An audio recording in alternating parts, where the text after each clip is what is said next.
It seems to me we have a quorum at this point. Is that right? One, two, three, no, four. How many do we need for a quorum? Five? Five, yes. We have as a quorum, five. So Dr. Mary is here now. I think we can start now. Okay, perfect. It is 2:06 p.m. I have to start, and we'll start the way I do all of these meetings. And that is, I would like to announce a few reminders before the meeting begins. This public meeting is being recorded and will be posted online per city ordinance. Your participation in this meeting constitutes consent thereto, period. All microphones are automatically muted for participants with the exception of the board members and the panelists. If you have any questions, please wait until the presenter finishes the presentation. After that, we will have time for questions. My suggestion is that we start with approving the minutes right away, getting that out of the way. But I'm open to opposition to that. And then we would move to Air Management Services report, which is always really interesting. And I would like to suggest that at least board members and outsiders get a chance to talk to Cass and the air management staff right after their presentation. I don't want to extend it, but I think at my age, if I'm made to wait an extra 20 minutes, I'll have totally forgotten what my question was. So that's sort of my suggestions, and then we will end with I guess it would be the approval of air management, the changes of air management regulation 11. Does that make sense to people? A motion to approve the minutes. Second. All in favor, say aye. Aye. Done. Oh man, I love you people. That is great. So Cass, you're on. Yes. All right. Thank you, Chairman. Good afternoon, Chairman Joe Minot and board members and guests. My name is Cass Lassie, MS Director. I would like to report the updates for the past 3 months since the last meeting, which was on October 30th. So since then, the quarterly meeting updates I'll present to the board. So this is a summary: air quality, NOx, state implementation plan, EPA update, PADP updates, city and MS laboratory outreach and regulatory service. Excuse me, Cass, are you trying to share your screen? Because we don't see anything. At least I don't see anything. No, I don't either. Oh, share. We don't share it. We don't share it. Sorry, you usually have a presentation, so I didn't want you to go on without sharing. No, that's not.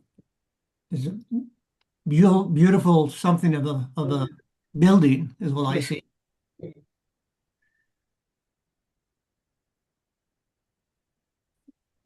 Share this one.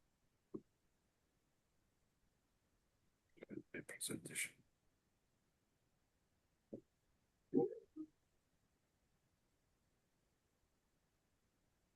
Good. Okay, that's something.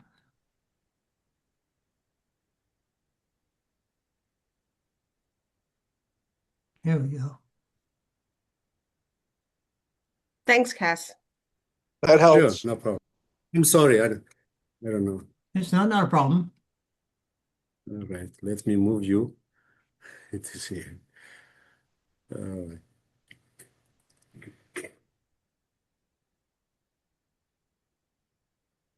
Okay, we have a welcome introduction already. I said, okay, the action on minutes is, I believe, approved.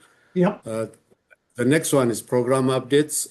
That's my presentation, which I said air quality is a summary, NACS, State Implementation Plan, EPA updates, PAD EPA updates, CT updates, MS update, laboratory outreach, and regulatory. These are the agenda I have to present to the board. So as you see, there is zero unhealthy day, which is actually makes sense because summer, exactly the summertime passed because summer is from May 1st to September 30th. So this is from October 1st to December, so no ozone that much. The same with PM 2.5. Winter time, especially people burn fuel, natural gas for their heaters. That is an issue, but still we are okay, good. Zero unhealthy. Philadelphia is not that much consume fuel for heating homes. The current 2025 ozone concentration is 42 because ozone season is past, that's why. The design value for ozone is 71.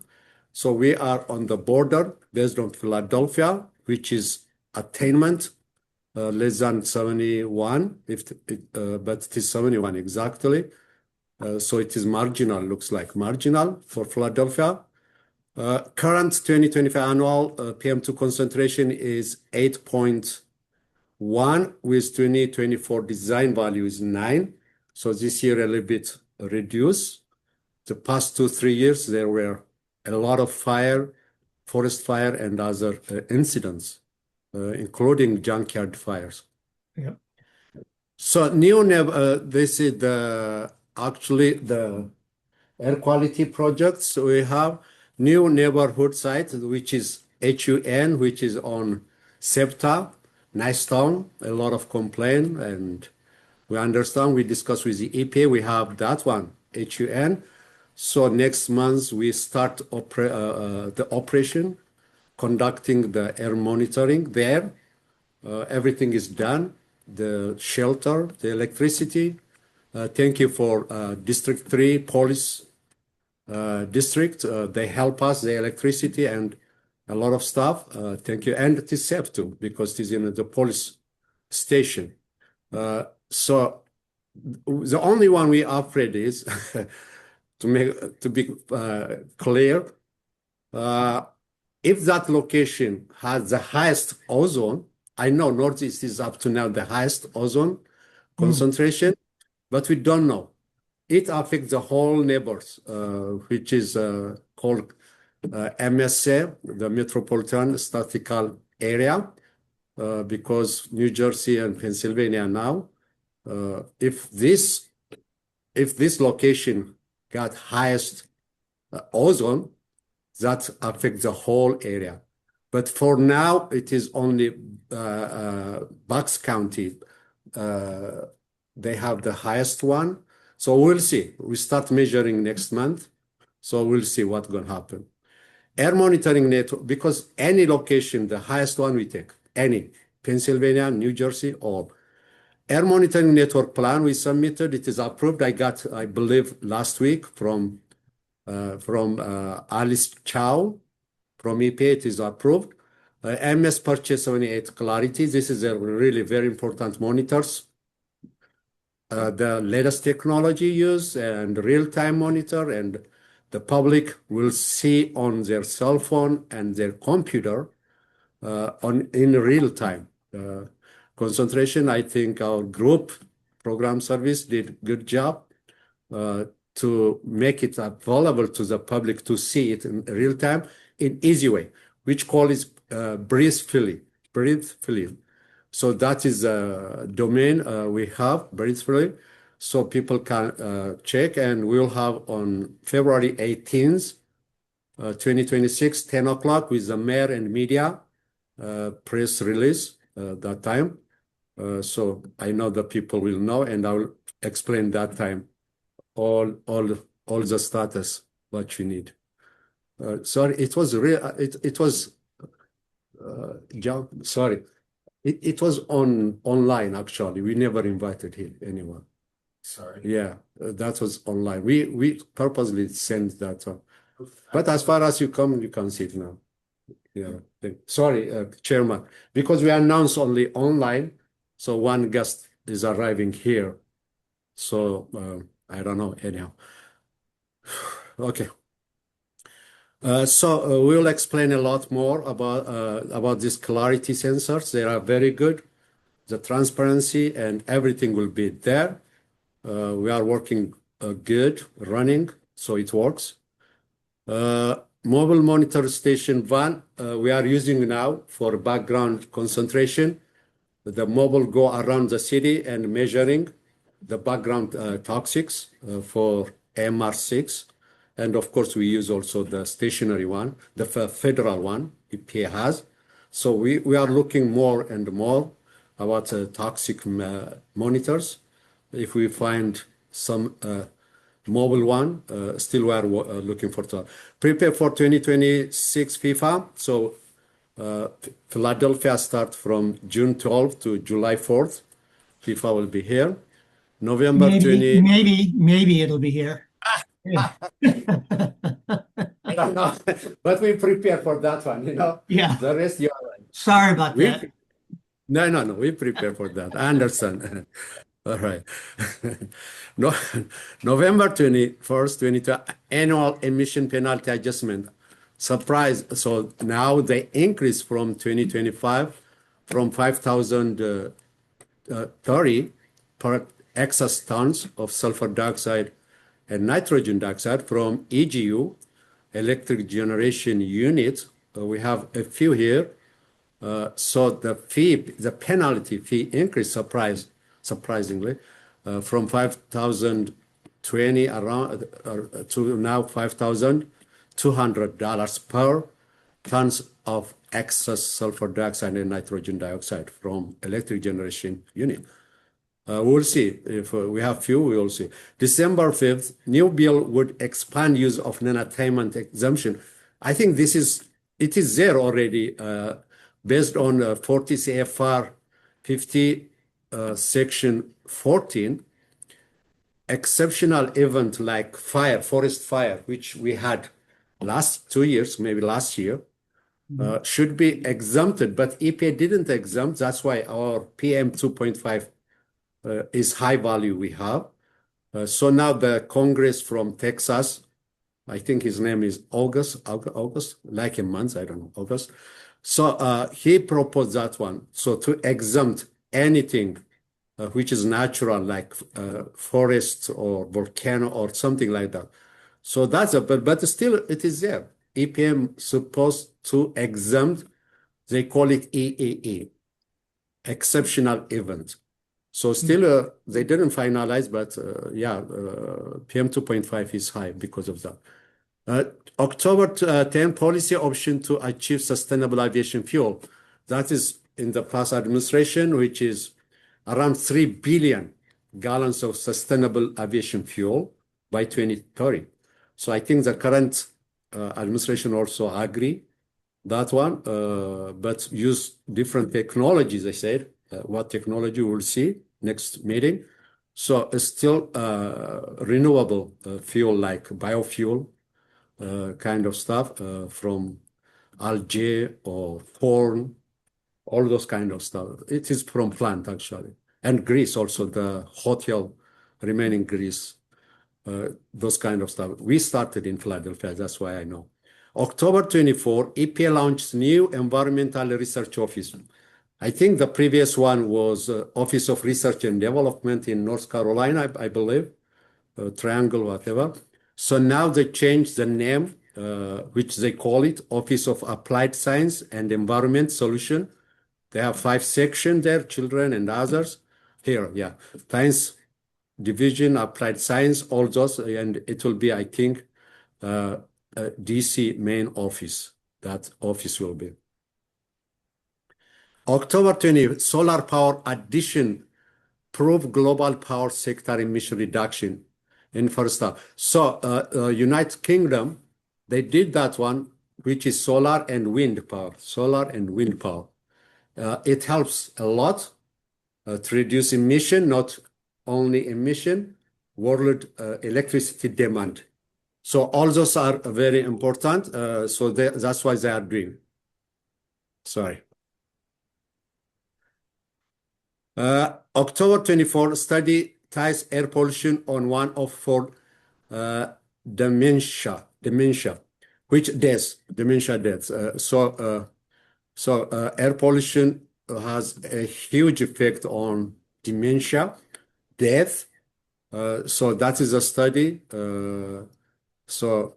I know air pollution is very important for every cancer or other kind of stuff, but this is a new study. October 17, global carbon pollution hit record high. I am surprised when I did for the city greenhouse gas strategy. So it was high even that time, 2007, when a street was the mayor, John Street. He submitted to the media, to the city. We submitted that one. It was around 390 something. So now 2024 is high. So 1 year increase from 2023 to 2024 is around 3.5 parts per million. In the past, like 1960 or before or after a few years, it was 0.8, the difference each year. So this is from 2023 to 2024 is high, the highest maybe, 3.5 parts per million. Now it is 423.9, plus minus 0.2 parts per million. It is really very high. That's why we see a lot of climate change, summer, winter, including south like Atlanta, Dallas. Last week was even bad, worse than Philadelphia or Northeast. So I think that is the issue now we have. 423.9 is really very high. December 5th, a study reveals indoor. Yeah, the indoor is even, the concentration was, they mentioned 5, 6, 7, but now they found it is around 10 parts per billion when they use like a stove or gas indoor. And unfortunately, we don't have any indoor regulation by EPA or by anybody. Maybe they will think about that in the future. Maybe during our EPA meeting or something we have to do, because still it affects, including exposure to asthma. A lot of Philadelphian children, 22%, they have asthma. So I think that's very important one. Indoor, maybe someday we'll do something about indoor air. Maybe Philadelphia regulation, something, I don't know. We'll see.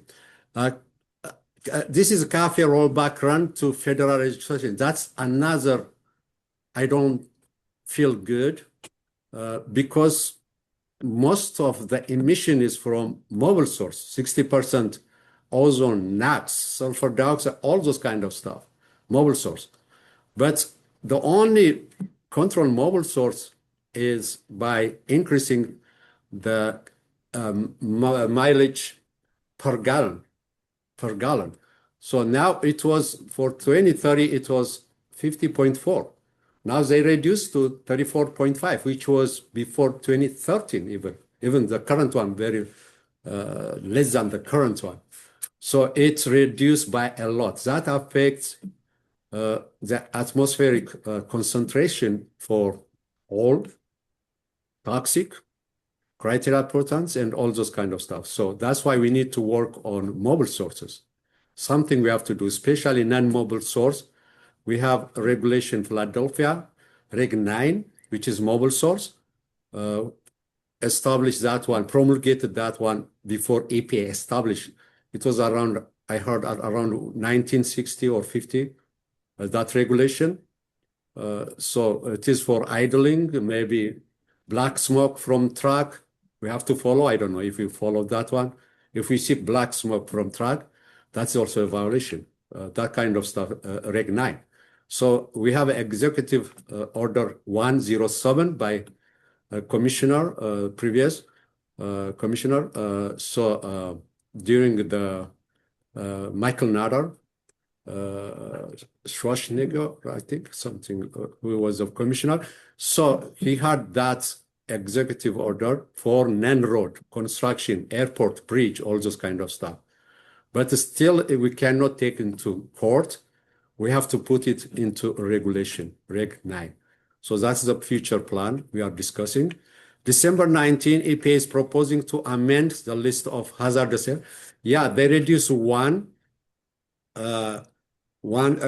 toxic, so maybe we will update the screen, air toxic screen out of 212, sorry, 217 we have. So we will discuss about this one. December 19 media availability. This is a PADP now. The previous was EPA, NACS, and SIP. Now this is PADP. So accomplished customer tips to report environmental concern in Philadelphia region. So we did a lot of stuff for the Philadelphia area region. So we had like 2,800 environmental permits and 5,000 inspection across Bucks, Chester, Delaware, Montgomery, and Philadelphia, these 5 counties. So we did a lot, and I think that is the highest accomplishment we have. December 23rd, Shapiro, I mean, he's providing a lot of grants. Nowadays, this 1 million is, I believe, for some kind of electric cars and chargers, all those kind of stuff, and renewable energy efficiency. Last month also, he provided 23 million. So I think we have a good from PADP grants, even EPA suspended or denied most of the approved one. So we were discussing last week with PADP. So any grant, so we will have correspondence. So we will work on whatever grant from the Shapiro or from the PA we will have in the future. December 20, this is about CT1.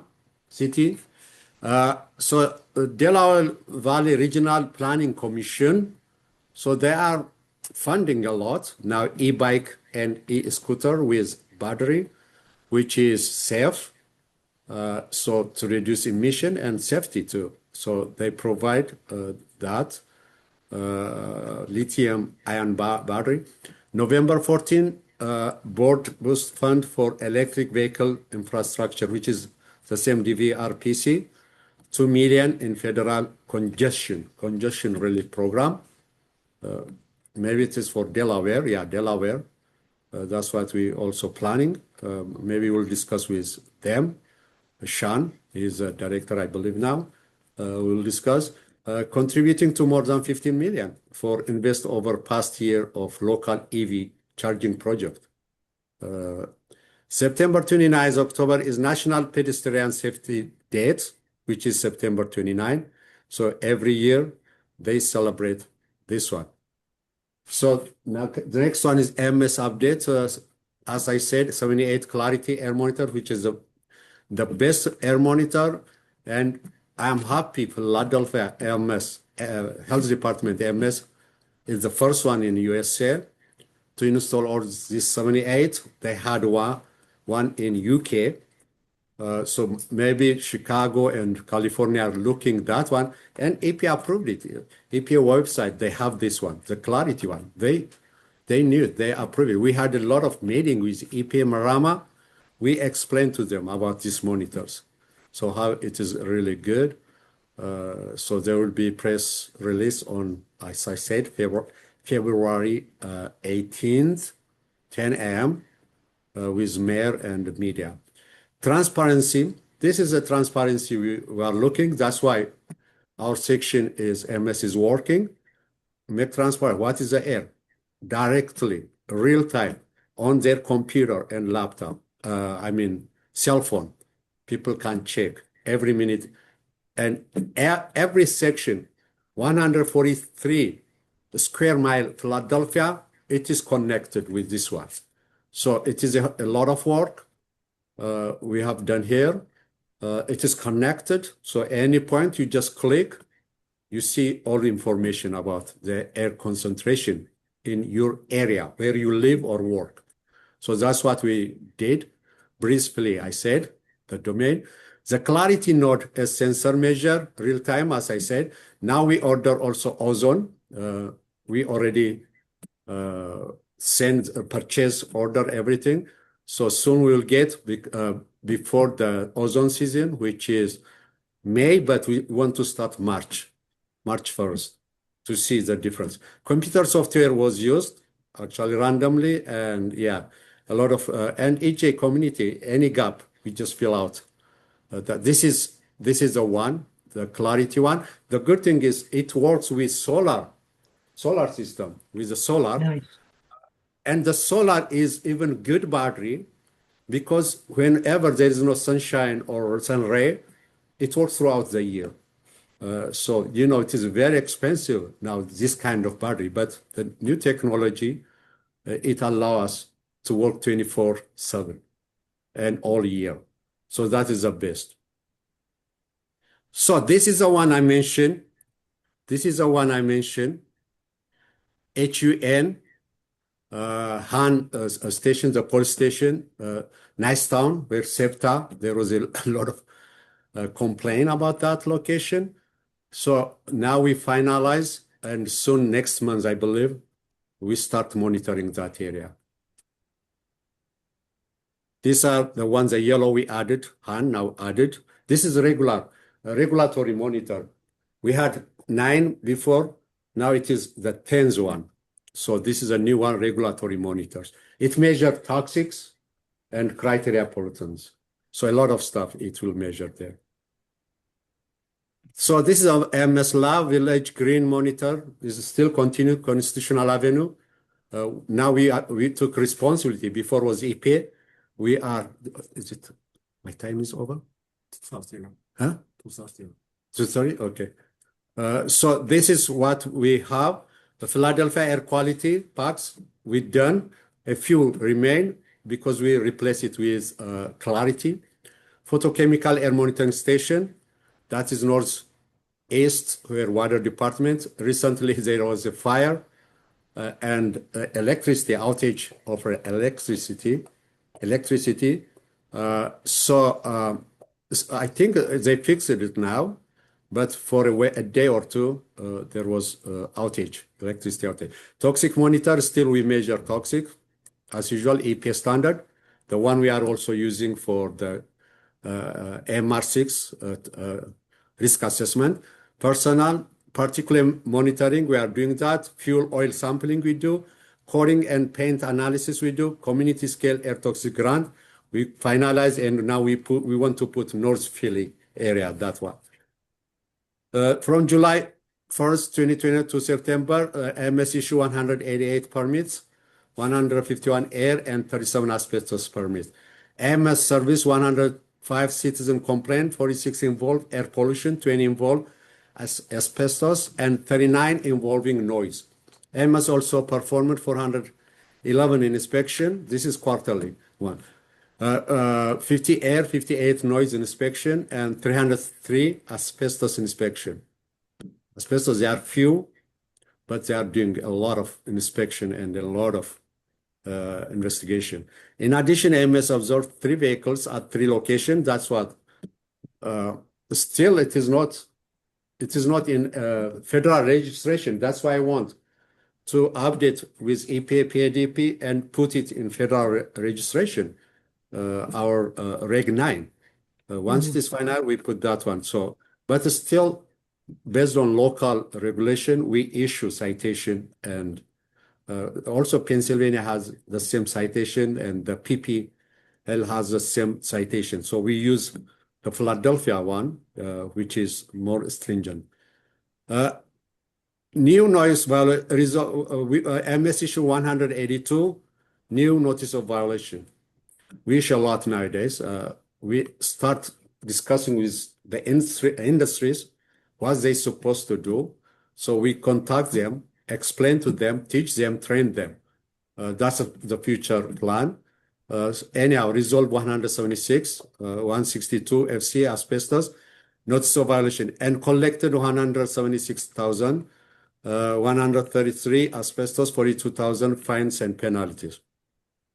So Reg 11 crematory incinerator, Mary Jo will explain that one. That's what I have. I'm sure within 30 minutes I'm done. Maybe. Oh, Yeah, we started. we took 10 minutes for 2:10 we started. Chairman, Sorry. I'm done. Let's I'm done. see if board members have some questions in particular to what Cass was just talking about. So so one of the things that I'm interested is the link between dementia and poor air quality, which has been I think pretty well established. Is it fine particulates that's the biggest threat, or what's the pollutant that's the biggest threat in terms of dementia? Oh, I think those particulates are like the nitrogen dioxide, sulfur dioxide, and ozone. It says mostly, and some toxics, I believe. I don't remember the toxics also. Some toxics, but it is not the detail. I don't see the detail, but it says air pollution, air pollutants cause this dementia. But mostly the paper shows like nitrogen dioxide, sulfur dioxide, and some toxic chemicals. It looks I'll like find out the detail and get back to you. Carol has her hand up. Go ahead. Yeah, Joe? Yeah. Yeah, it's Arthur. Yeah, I've seen some of that too, and I don't know, they've broken it down into what the specific pollutant is. It's still a generic issue of air Right. pollution leading to dementia. So, Yeah.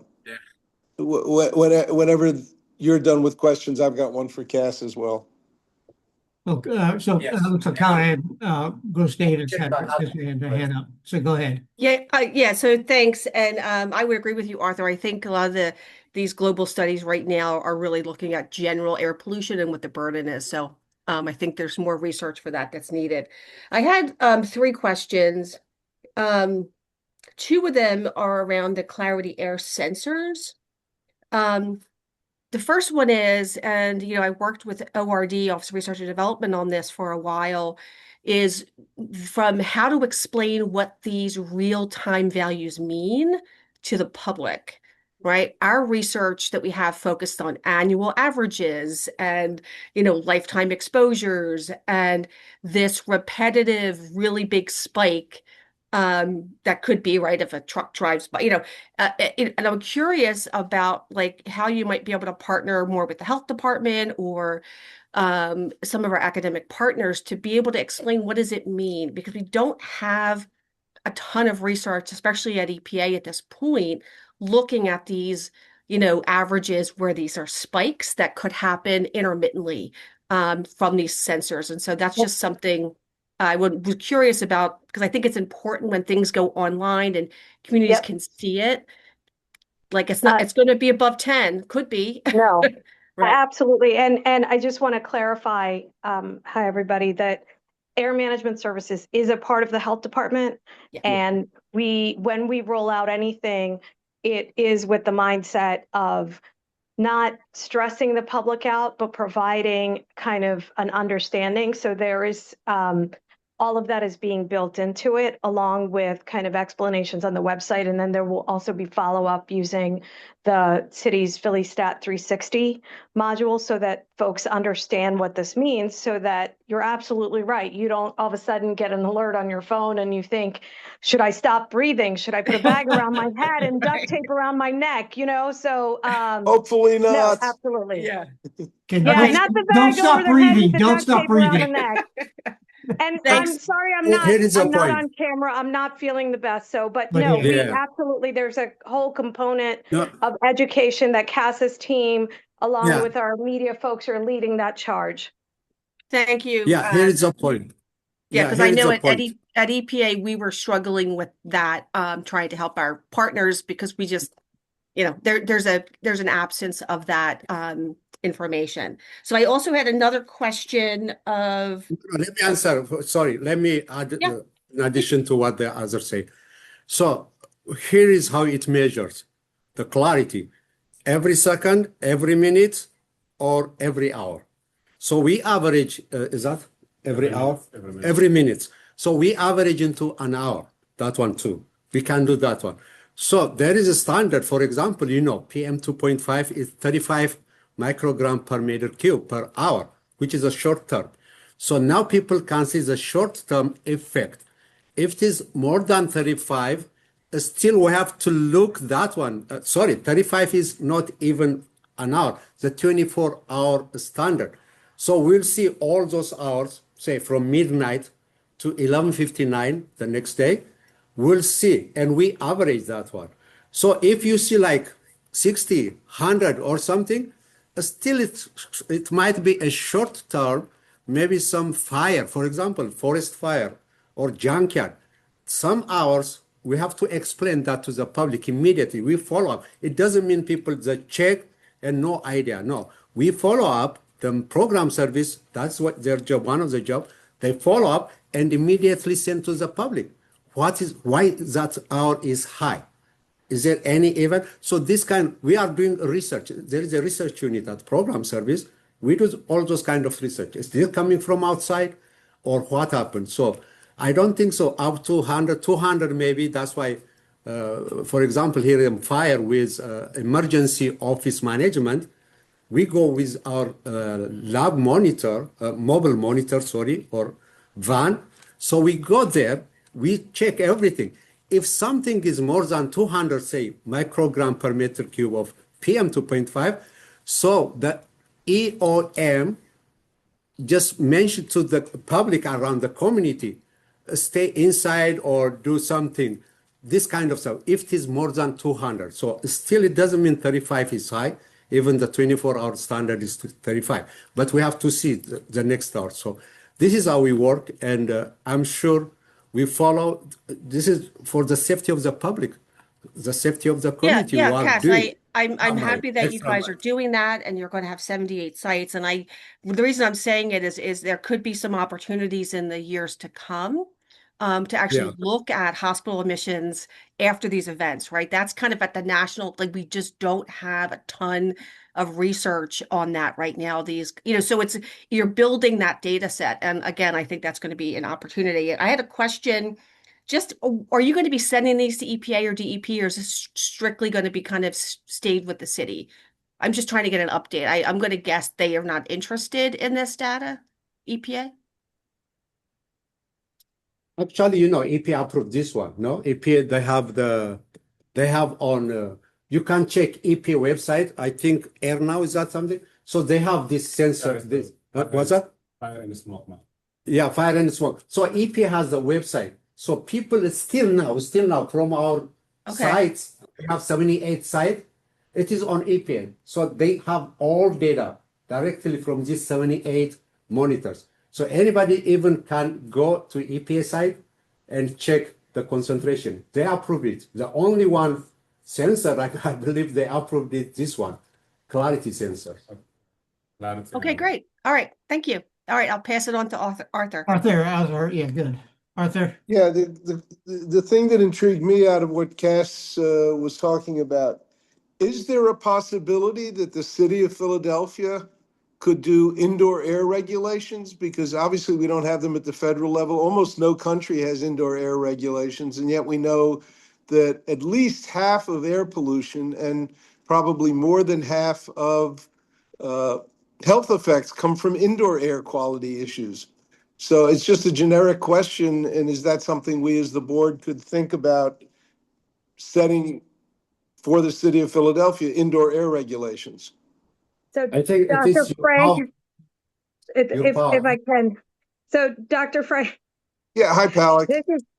this is something that is a dream, right? Because we've done our environmental health services program has done healthy homes work where we've shown with HUD with their 29 indoor air quality, indoor air or indoor healthy homes environment checkpoints and the indoor air quality and the impacts of asthma on kids. And we know that's associated with everything from missed school days to missed work. And it's just it's a vicious cycle, especially impacting our families that have the least amount of means, the ones that get the most amount of environmental bads and the least amount of environmental goods. So it is something in this role with Cass's expertise, along with our EHS director and a few other folks, we would love to kind of even pilot out and figure out what we can do to assist with that. But it is something that is on my list, especially as in this role as health commissioner. Great. That's great. Actually, that's really great. Wonderful to hear that, Palak. Uh, go ahead. I just Carol. have one short question, and this is going back to the proposed, 2019, December 19, 2025 reduction, or that rollback in the mileage that Cass had mentioned. And one of the things to think about moving forward, is again, if that does go through, there could be a way for you guys from the city to be really kind of making like a hard, kind of separation of before and after cross-sectional study, case crossover, because again, if mobile sources are going to end up, perhaps it could be a really big change.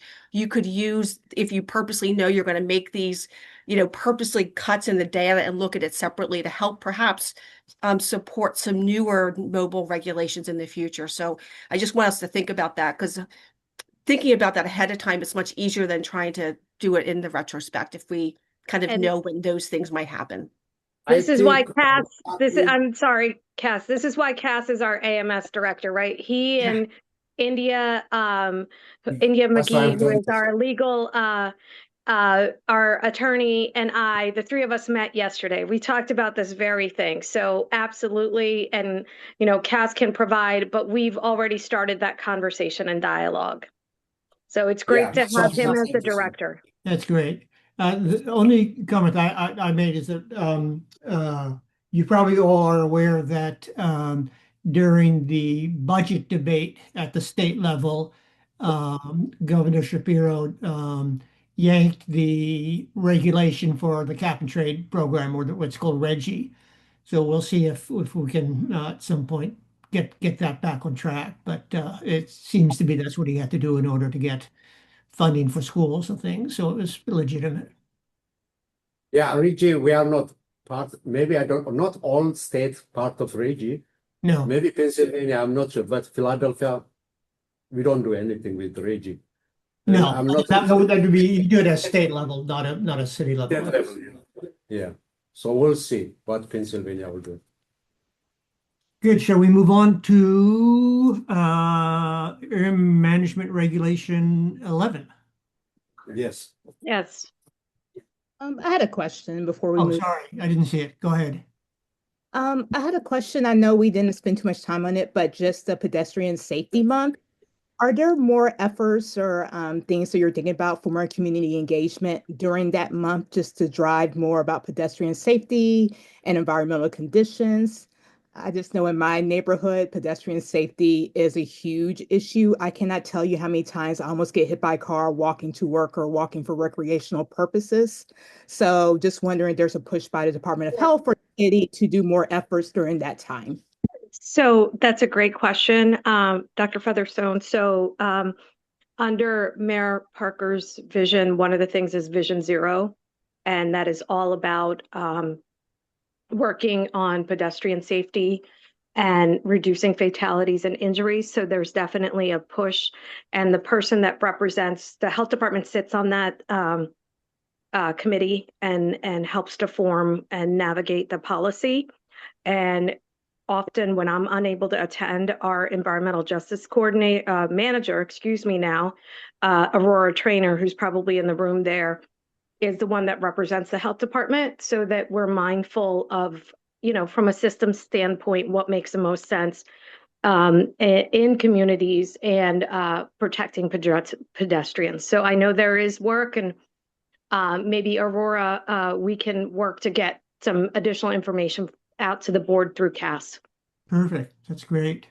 Any other questions, or should we move on to Regulation 11? Okay, going. Let's start. I've got a question about Regulation 11, just a minor one. Section D, 2, where they talk about what can't be put into crematory furnaces. I mean, a lot of it makes sense. I'm wondering, is there enough metal devices and defibrillators and pacemakers that those are required to be taken out as well? I can understand the radioactive stuff and a whole casket and fiberglass. I was just wondering, and And then who's responsible for doing that?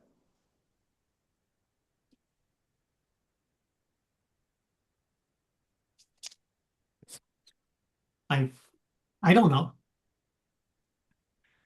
I'm just asking. That's a great question. I think they're trying to load everything on the computer. So why don't we give Cass and maybe Mary Joy a moment? Okay. Unless India, you're there and you want to weigh in while we're waiting for them. Yeah, it's on page 10D, section 2. Hey, good afternoon, everybody. I'll be quite honest with you, I'm not an expert on the process of how material, for lack of a better word, goes from point A to the incinerator. So I'm not sure where in that process it gets removed.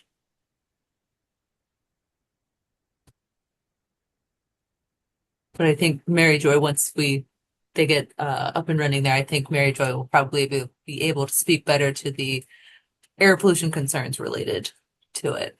Yeah, I mean, the concerns I think are pretty obvious in terms of, you don't want lots of nasty stuff going out Yeah, the yeah. chimneys. But, so a whole metal casket, I'm not even sure that 1600 degrees would get rid of it all. But, pacemakers and defibrillators are pretty small. And I was wondering, that just, I guess it falls under the metal and rubber and Yeah. plastic kind of stuff. And I would think that would also be something that, the funeral homes would be instructed to handle, but why don't we let Mary Joy Okay. do the slideshow here? And if it doesn't get answered through the slideshow, we'll make sure we follow up accordingly with the funeral homes or our own medical examiner's office. Good. Thank you. Yep. Sure. You see the PowerPoint presentation? Yeah. Yes. Okay, go ahead. Can you get it to the first page? So we couldn't hear what the question was while we were adjusting for the presentation. Could you repeat your question? Sure. It was section on page 10, section D, number 2, question about responsibility of removing medical devices. I guess the same thing would apply to radioactive implants. They're, occasionally put into people, usually prostate and maybe an occasional breast implant. Just who's responsible for getting them out, and is there enough concern about pacemakers and defibrillators that they have to come out? Oh, yes, I think it's either the funeral home. I think that's a requirement. They have to remove them. So yeah, they're not allowed to be burned in the incinerator. Okay. Those medical equipment, it's not allowed. So how would the funeral director know what's in a body unless they're doing an autopsy? I can provide those details, believe it or not. Oh, great. Good. Having stepped in during our work stoppage to process bodies, I can provide those details. So there's a intricate relationship between our medical examiner's office and medical examiners' offices throughout, and the funeral homes. So items such as those are annotated in the appropriate death record and report. And I think to keep everybody from getting, I think we'll leave it there if that's okay. Yeah, that's fine. Thank you. Queasiness is about to appear here. So yeah, good. Let's move on. Okay, we'll just leave it there. Yes, indeed. Okay, so going back to I'm sorry, Cass, what is it you want from us in terms of Regulation 11? I see that there've been some edits. Is that right? Right. So yeah, I can go through the edits. Okay, great. So yeah, so let me go through the edits. So the major edits is definition updates, basically some just updates. We are setting higher visible and opacity standards for new incinerators. Remove the requirement for hydrochloride and SO2. These are pollutants are concerned when acid rain was a concern, but that's no longer a concern in Philadelphia where attainment for sulfur dioxide. And we're adding new work standards that no PVCs are to be burned in the incinerators. The new incinerators are required to meet the risk assessment requirements of Air Management 6. We also, in the new amended regulation, we are clarifying testing requirements for the incinerators. And we are also requiring that the crematories have operating permits. So we are also updating the work standard process to be consistent with the Pennsylvania's General Assembly crematory regulation, which was in effect of 2024. So the main topic there is that the minimum operating temperature of the secondary chamber has been reduced from 18 degrees to 1600 degrees Fahrenheit. So the main purpose is you're reducing the operating temperature. It basically reduces fuel. And the more fuel that you burn, the more it emits criteria, pollutants, and various toxics. So basically, that's the reduction.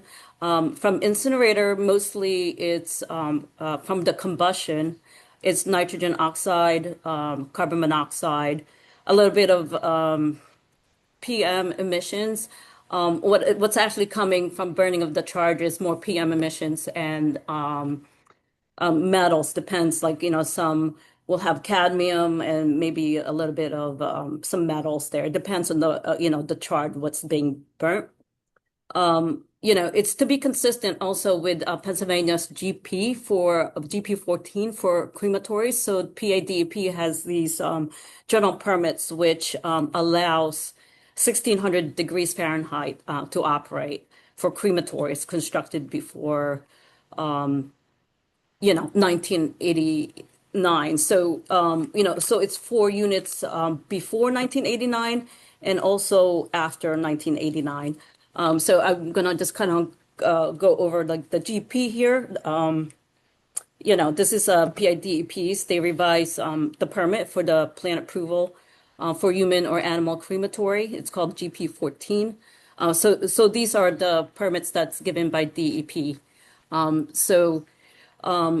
sets guidelines on what the emissions are before 1989 and also sets the work standard practice. So I believe there was a question in the last meeting where will this apply also to units before 1989? And yes, because we want to be consistent with the PIDP permits, and that PIDP permit is allowing sources or incinerators constructed before 1989 to have that 1600. So if you could see under 2A, they're allowing 1600 through the secondary chamber. And then this is the requirement for after 89. So it's the same thing, just the emissions will be a little lower. And, the work standard practice, they're allowing 1600 Fahrenheit. All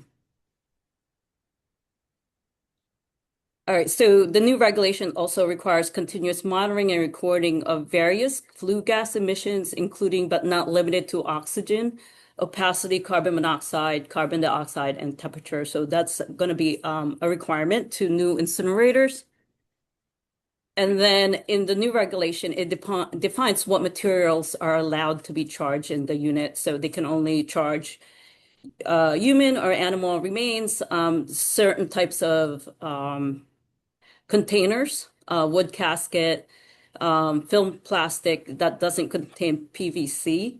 But then we also have a case-by-case jurisdiction, whether to approve it, depending on whether it's to protect health and safety of the operator.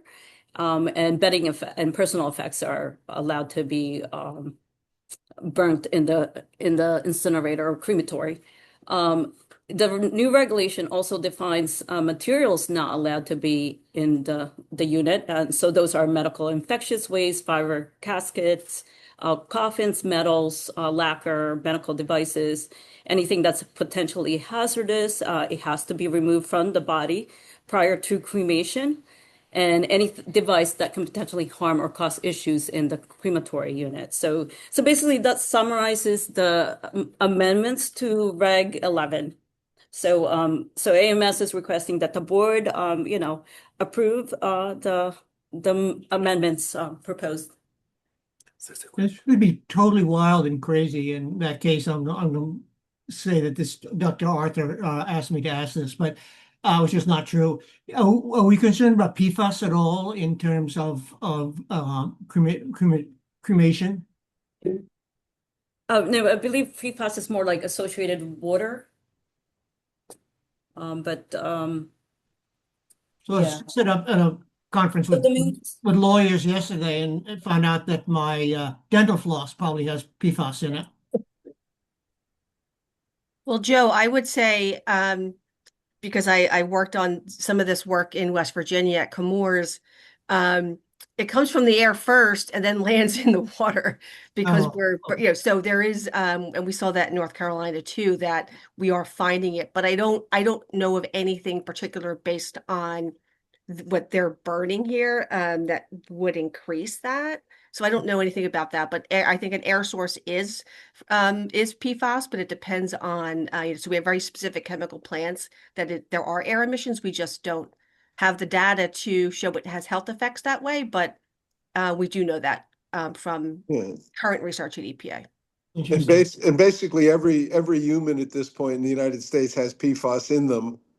Yeah. What I don't know, and I don't know the number, but I would think that 1600 degrees centigrade probably denatures it, burns it sufficiently. I mean, it wouldn't be a major source. That's not what I'd be worrying about particularly. I agree, Arthur. I have a few questions, if I can get them in here. First of all, I think this is probably a growing problem. And the reason I say that is if you look at the number in and around Philadelphia at 1990, 12% of the people were cremated. By 2020, it had grown to 53%. And by 2035, they think it's going to reach 79%. So we can see demand here is going to be much higher, and I think probably put more and more stress on the industry. I took a look at 4 or 5 comments written by funeral homes, and this was when Pennsylvania passed its rule in August of 2024. And you're right, they talk about less gas consumption, less gas emissions, less strain on aging system. But when you read the comments, clearly the number one goal here, it's cheaper. It's cheaper to do this, okay? You use less energy to get the retorts up to the proper temperature. And I think the evidence is not as clear on what happens to some of these potential air emissions, okay? You've mentioned some, you can even throw mercury in there if you consider mercury amalgams. Older people like me, huh? I still have a number of lead amalgams in my mouth, and certainly they might be subject to exposure as a result of this. The other thing that's sort of sticking with me here is how the industry is going to as the number of cases increases, these standards are going to put more stress on who? On the newer ones that probably 1600 is a good number. But what about the older ones? I think I gathered in the conversation saying the older ones will still also be subject to 1600. One of the things the literature does say, older chambers certainly are subject to more decay and more problems when it comes to burning. So I think that's important. I'd be interested to know if these comments were put out for for people to submit requests on them and submit comments, because there was a case in Chester just about when the DEP law passed, and that was people who lived around crematoriums were complaining about particulates on their car, the air. So I'm saying I see the problem generically a little bit different. I see older ones that dropping that temperature bound might pose a problem. And number two, I see the increasing number of corpses that might be burned versus the minimal. I don't know how many crematoriums are in Philadelphia. For Pennsylvania, it listed a number in the low 200s. So they're my comment, and I'm sort of saying I think this is probably a pretty good law, but I see a lot of holes that maybe have to be addressed yet, and also the idea of has the community really know? I always feel bad when they find out when the problem occurs, and I'll keep quiet. So is that an enforcement? Let's just talk about not talk about 1800 or 1600.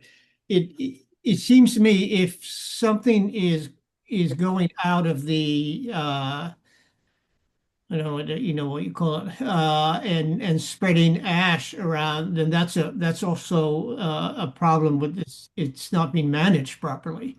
Does that fall under air management services or L&I or who?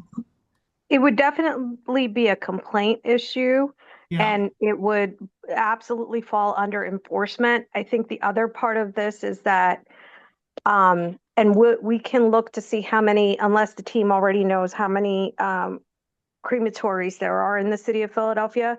But one of the challenges, or one of the, not so much challenges, one of the things that this regulation will help us with is that when there is, as the demand increases for cremation, if that's where the demand is headed, there will be additional requirements in place because of this regulation to make sure that we're protecting our already, our communities that are already burdened with environmental bads by having them comply with the appropriate regulation, if that makes sense. And absolutely, if folks are living in or around a crematory, and whether it's the smoke or particulate matter or anything else that ends up on their vehicles, that would be absolutely investigated by both air management and licenses and inspections. And we would involve whatever other agency and city government that we need to. Okay. I believe I've been unmuted. Hello? Carol, go ahead. Oh, okay. Your words are good, and I'm encouraged by that. But is it asking too much to take a step further and saying, whether or not a crematorium should be subject to a 1600 or 1800, should it not be checked rather than just assuming, oh, they're all the same, they all can go to 1600? Because as I say, in looking at the literature, they sort of imply older ones fitted with stacks that maybe are not as good as stacks today. Well, and it almost like I think I'm saying here, do you want to test them to somehow, or do you even want to say funeral directors have to have them examined and have to apply a certificate to say this can handle 1600, or we have to stay with the old 1800? I love an inspection that goes to enforcement and to monitoring, but somehow I think what I'm looking for is a third party to say, yeah, this crematorium over here, I know it's old, I know it goes back to the 70s, but it's in fine shape. They've maintained it, or converse. Thank you. Sure. May And I I add something? go. Sorry. think- Go ahead, Dr. Hayworth. Go ahead. Hi, thanks so much. I was involved with that issue in Chester, so I just wanted to raise a couple of things. The problem with the increase in cremation is that crematories that are very close to homes may have an emission source like within 5 or 10 feet sometimes of homes, with very close buildings. And so I don't know where all the crematories are in Philadelphia, but I think that it is unlikely that there is a one-size-fits-all approach to this. And by reducing the temperature to 1600, You number one, to Joe's point, you do not adequately get rid of the PFAS. PFAS pyrolysis requires 1850 in order to systematically eliminate PFAS by the burning method. So 1600 is maybe getting some of them, but not most. So that's a problem. But more importantly for me is the expected increase of particulates. And so that to me should be monitored continuously, at least perhaps when people live very nearby. The other thing also when people live nearby is I don't actually agree with this eliminating the need to test for sulfur oxides. I think that we have so much asthma in this city that if you live very close to a crematory that's putting out any amount of sulfur dioxide, it may additively contribute to the very real respiratory conditions people have. Yeah, I can answer. So the new regulations requires that the facility get an operating permit. So that goes through like public comment and response. So the community has a chance to respond to that. We also require for testing for the incinerators, for PM and certain metals. So that's kind of spelled out in the regulation there. But for PFAS, we haven't looked into that. So we haven't looked into the PFAS. Maybe PADP, they might look that one. I believe we had a discussion last week, quarterly meeting with PADP in the past, and also we had a seminar with Marama many times. So I believe I don't think so by guess we determined 1600 or 1500, even pre 1989, it was also gave a gap from 1500 to 1800. There is no exact number, but this 1600 came after a research. A lot of places there was a research, and there was a training, a discussion with the Marama group, Mid-Atlantic. So the same with PADEP. So they have experts there, they check everything, and they determine anything after 1989, all incinerators still 1600 is the right one without affecting the integrity of the process. So that's what they say. So I believe there is no such when we discuss about 1800. Why 1800? We can say 2000, but that's not how we do, or that's not how they did the research. So they tried. Before was 50, as I said, 1500 to 1800. So when they found 1600 is good to the environment, emission, fuel usage, all those, and without affecting the integrity of the process, it would burn everything. That's what we were told. I didn't do research. MS didn't do research, but from the research results, that's what we found. And from the Marama training and PADP. So PADP is now implementing. PADP is implementing that one. Yeah, So I'm not in any way suggesting that that's not true, Cass. I believe that. And I'm sure that, if done exactly right, it works out fine. And, I'm not disputing that. What I'm saying is there are so many variables that are under the operator's control that can lead to it not being done exactly right. That if we're trying to protect the public's health, I'm suggesting that we just need to verify that the particulate is being maintained at levels below what the permit is, and that's the point I'm trying to make. Not necessarily that I think 16 is too low, but why not at least require the continuous monitoring so we can of particulate so that we can be sure that the public's being protected. Yes. True. That's right. That's why we issue major operating permit. It is not even an installation permit, which is for natural minor or synthetic or Title V. So what that requires? That requires monitoring all five. Emission limitation, testing, monitoring, record keeping, and all these four or five required. So still, we include all those five, starting from emission. If anything, testing, for example, during the testing, if something go outside of the perimeter, so we will not allow. So what else we will do during these permits or operating permit process?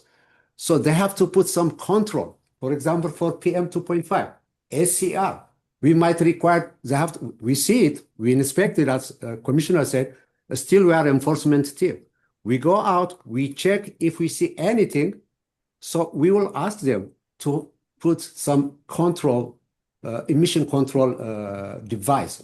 So that is how the operating permit is working. So there are a lot of options. We'll see, and will not allow any emission outside the perimeters, including the smoke, including anything like that one. So I think that is the permit process, what we have, especially the operating permit. So, Right, Cass, so- I'm sorry to interrupt. So just to confirm, because I know we've had a very robust discussion about this, the part of this regulation is ensuring that these facilities have a permit. The permit then leads to a robust inspection, monitoring, and enforcement plan, which allows Air Management Services the authority to make sure that these places are running appropriately and not polluting, not polluting the neighbors and not causing unnecessary health effects, right? The permitting process will address for that, which absent the regulation is not as robust, right? So currently, without this regulation, it's not as a robust inspection enforcement process, but with this regulation, it'll give us the opportunity to go ahead and issue permits, inspect, make them monitor, and also address complaints and take enforcement action. Is that correct? Exactly. That's what we do. That's why Mary Jo said operating permit. It is not like installation permit, which doesn't need all those five. The one I said, emission limitation, testing, all other stuff. So this one requires all those five, even record keeping and reporting and monitoring, testing and emission limitation. So they cannot discharge above this amount. We put on the permit, you cannot discharge PM 2.5 above this amount. You cannot do or see outside the perimeter of the facility. So we look that one and we will include in our permit. That is the standard permit process. Okay. So, yeah. Now, hold on, people. Carol Ann has had her hand up for a long time. Yeah, I just wanted to, and I appreciate both Rich and Marilyn's comments. And one of the things I think, again, when without a permit, there's really no enforcement. So having a general permit's really important to have these things because, again, we know that enforcement is only as good as the permit. So the fact that there's much more specificity, and then even having to have a general permit go through the new risk assessment regulations, right? Really important. That's a really that was one thing that stuck out to me. But I could see thinking moving forward when this gets implemented, could there be some kind of what Rich was saying, kind of like, hey, let's take a look to see how these guys are implementing it, and especially maybe in some EJ communities, right, that probably live closer, like Marilyn said, 5 or 10 feet. Right. To kind of say, let's just do a little bit of priority, make sure people understand what the permit is or what that process is. So that could be some ways to think about, again, this is going to be new, but we are concerned, especially those numbers that Rich had mentioned, especially from the pandemic, because that's originally what made me think of why Pennsylvania did it, because we haven't had a change in this since the 70s, that this is going to be a continuing trend as the population ages and we get bigger. So that might be an idea to think about how to make sure once this gets implemented that the communities that are really, really close to these facilities And that might be easy, Cass, map it, kind of look at the tools to see, where are things kind of in the middle of a middle of a cemetery as opposed to being kind of next to a home. So that's just wanting to address because I definitely hear both Rich's and Marilyn's comments. And this, Thanks. Carolina, this verbiage certainly takes a lot of the things that I'm concerned with out of it, and I appreciate that. If we don't do it now, when it's 53%, we're never going to do it when it's 79%, because the need is going to become, I believe, dramatic and quickly. And that's when the enforcement and implementation process tends to take down. So if we take these steps now progressively to provide assurances to the regulators and to the people, I think it's a wiser move. Thank you. Just if Chairman, if you ask me to add what Dr. Papino said, it is good for us, I don't know that starts like in 2035, you said 79% of incineration or people who die, pass away, so they incinerate. So that's a good one for us. One, in the future, what equipment they're going to use, the latest technology maybe. The temperature, the higher the temperature is, there is a tear wear of the equipment. So usually they change. Even the facility owners, they change the equipment frequently because higher temperature, it shows a wear or tear of the equipment. So it is a good point also. If we start now, as you said, in the future, it is a higher incinerator, so it will be a good experience and a good permit and enforcement will have. And of course, we work with PADP. PADP already decided it is 1600 for PADP. So we want to be the same page with PADP. So that's what our discussion, quarterly meeting, always we discuss this one. I think it is good to get 1600. That's helpful for everyone. It is advantageous. And now we start. In the future, it will be a good experience. The same with PADP, not only us. And other Marama city or state too. Right. So in general, the 1800s for the incinerators, they're usually that's the point for non-human. We set them at 1800 because they deal more with like volatiles, hazardous waste. So usually that's the 1800s to deal with non-crematory. It needs to be burned at a higher temperature, especially like for your chemical facilities. The CADOCs are at 1800. That's where really the temperature for VOCs are. It burns off the VOCs. So we want to be consistent with DEP, and which this has been in the GPs for a good amount of time now. And also, the regulation does indicate like temperature, continuous temperature and oxygen, which are surrogate for PM emissions. Like if you have the right oxygen and at the right temperatures, that the combustion is burning well. So that will reduce your emissions.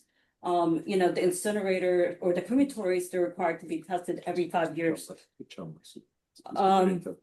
Usually there's a primary and a secondary, and then there's an afterburner, and that controls PM. So a lot of the incinerators will have the afterburner that helps control PM, continuous O2 and temperature monitoring, which are surrogate for how well the combustion is doing, which kind of will relate to PM emissions. So there's no federal state regulation that requires continuous PM. It's very expensive, like the CEMs. Not everybody can put that in. There's only certain regulation federal which triggers CEMs, and usually they're for the large electrical generating unit or refineries. So it's not it's really not practical to have a little incinerator say, hey, put this PM monitor continuous every day. It's very expensive. So there's no regulation. Okay, so we have a lot of hands up here. I'm going to start with mine, which is when someone gets a permit, one of these facilities gets a permit, does Air Management Services do routine checks on it, or do you just wait until someone has made a complaint? And after me comes Marilyn, then Arthur and Carol. No, we do. We do inspection because we have not only this big one, even the minor, the Okay. installation permit, we do every year. We have to do it inspection every year for minor. But this one, the operating permit, the engineers, that one inspectors to go out, do the inspection. But this one, the engineers will go out and conduct inspection. That's what we do. Yeah, so for any incinerators that or human crematories, incinerators are not allowed in Philadelphia, only just crematories. So for any crematories that is being installed, they have to submit a plan approval. Basically, it needs to go to PADEP's plan approval procedure, which needs a public notice. And then we also do that air toxic. We look at the specs from the manufacturer, PM emissions, what control device that they have. And and then we indicate like, okay, these are your emission limits. So we incorporate state, federal, and the local regulations into the permit, the plan approval, and then it goes for public notice, and then it gets issued if there's no comments. For Title V, if they're putting some type of incinerator, it needs to go through EPA review. Now we are reviewing for air management 6, so we look at the toxics potential from it. I am not sure if the PFAS is in our list for air management 6, so we got to look into that. But right now, if it's not on the list, we don't look for it. So we have to look if it's in air management 6, and hazardous air treatment. Okay, so let me ask, Marilyn, you no longer have your hand up, is that right? Yes. Okay, so then it would go to Arthur and then Caroline. Yeah, what strikes me about this, I think, on balance, it makes sense to approve the new regulation, and with all the commentary we have about inspection and recording requirements and so forth. But maybe we could put sort of a footnote, not to the right, because I don't think we need to go back and rewrite the regulations with this, but perhaps we could put in as a sense of the board that if we do approve the regulation, that we ask AMS to report back at the next meeting about one issue, which is how many crematories do we have in Philadelphia that this applies to? That would just be a nice number to know. And then that they report back on a, I don't know, 6 months or a year after this has gone into effect as to what measurements they've actually taken and what data that they see from the crematories under this new regulation. And at that point, we can decide if they're not meeting what we think are protective health measures for the population of Philadelphia, that, we can maybe add some other things. But on balance, I think at the moment, I would be in favor of putting this through with these caveats written into the minutes and with the understanding that we'll get some feedback in the relatively near future.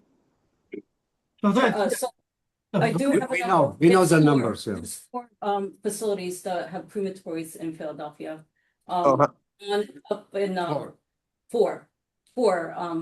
One is up in the up in like Mount Airy, 2 in lower northeast, and then we have one which just got issued a plan approval for a pet crematory near our building here, off of Holston Avenue. So there's 4. Oh, okay. So basically, except for the one that was just issued, all the 3 have operating permits. We're requiring snack tests every 5 years in the operating permits. Most of them will ask for PM emissions. So PM is always during the 5-year stack test cycle. And then the metals, which are usually associated with like what's being burned, will ask for mercury, chromium, cadmium. So there are times where the cadmium, chromium, there's issues there, but it really depends on what they're burning. So, and then if you model it using Air Management 6, using their stack test, it does pass the risk. So yeah, we've had crematories sampled and tested every 5 years in the city of Philadelphia, those that have operating permits. For the new one, the plan approval requires them to test for metals, PM, and then they have to install those monitors, O2, temperature, and then before they actually get their operating permit, they get we have to do this called performance, and basically we got to make sure that they test, make sure that the test is passed for the PM and whatever is in the plan approval. And so basically, yeah, before they get issued an operating permit, the stack test, the initial stack test has to pass. It looks like the commissioner has their hand up. What's up? Yep. I was just going to say, thank you for that, Mary Joy. And given what Dr. Frank, what Arthur suggested, I think it's right on point as it is. AMS always provides an update and a report as to where we are. So having that footnoted or annotated in the minutes that it's 4 facilities, one is a newer one, that we would go ahead and AMS would be expected to collect the data and be able to provide a report, at not next meeting, but an update on the following meeting, which would make around 6 months. Sounds great to me. Yeah. And one other thing, and to the point of others, in absence of having a regulation to be able to permit, it makes it very challenging to enforce and regulate public health. So I think the regulation is a step in the right direction. And why wait until we have 79%? Why not start now when it'll be easier? And, it's a manageable number. There's 4 sites. And so we can make sure that we're keeping track and even conducting proactive inspections depending on what we see. That's great. Thanks, Palik. I just wanted to add, and I think it complements what both you and Arthur said, is I just wanted to highlight in section 4 under design, when it kind of has in the regulation continuous monitoring for it says, but not limited to. Right. And so where it talks about, carbon monoxide. So we have it in the regulation. So I think that if equipment got cheaper and continuous PM all of a sudden was inexpensive, I think it would allow those opportunities for additional monitoring, just the way that that's written. If it says, but not limited to, which means there could be, just like you had mentioned, that there's other sampling that happens. So I just wanted to, and that's under the continuous monitoring under section 4. So I just wanted to put that out there because that might allow, again, having that ability, especially, we have to deal with the expense of technology or sampling, but as monitoring gets better, it gives us that opportunity. I don't know, Joe, do you see it? It's like on page 8. Yeah, so that's always an option that that Air Management Services has sort of put in the regulation if they decide they need it. I guess the question I have for everyone is, are we supposed to vote on this? Yeah, I'll make a motion to approve the regulation. I'll second. And I'll third. So yeah. All in favor? Aye. Aye. Aye. Aye. Okay. Oh, Terry showed up. Good. Thanks, Terry. Yes, I'm on. Good. So I think and maybe I'm wrong, but I think this may be it for the day. Yep. So the regulation is then approved, and Yes, we the regulation have to go and we'll has been go through the approved. next steps in the process. It does get published out and everything with the law department and the records department. So we'll move towards that for sign off. That's great. Yep. Yeah. Hey, Dr. Pallett, just one concern I'm curious about.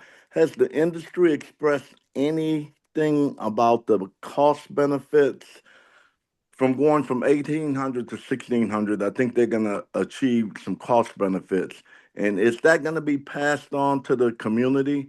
Is that, I know we don't want to go there, but from an EJ standpoint, could we somehow, well, have they expressed anything as far as cost benefits to the community?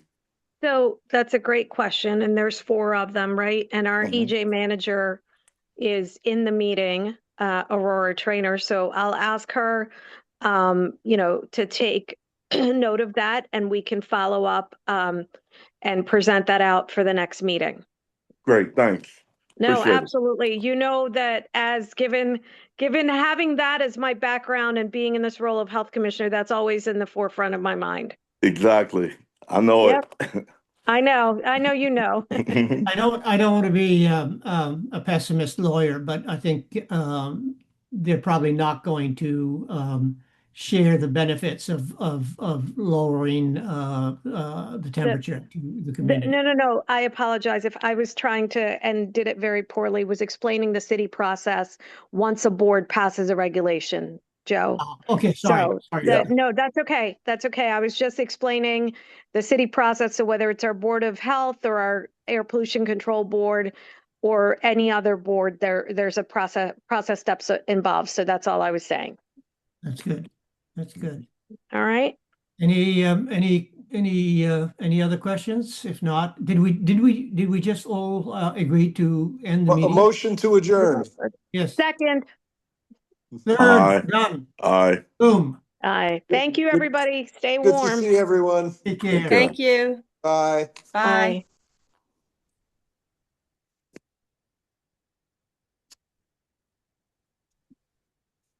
Thank you, everybody. Okay. Bye, Cash. All right. Bye.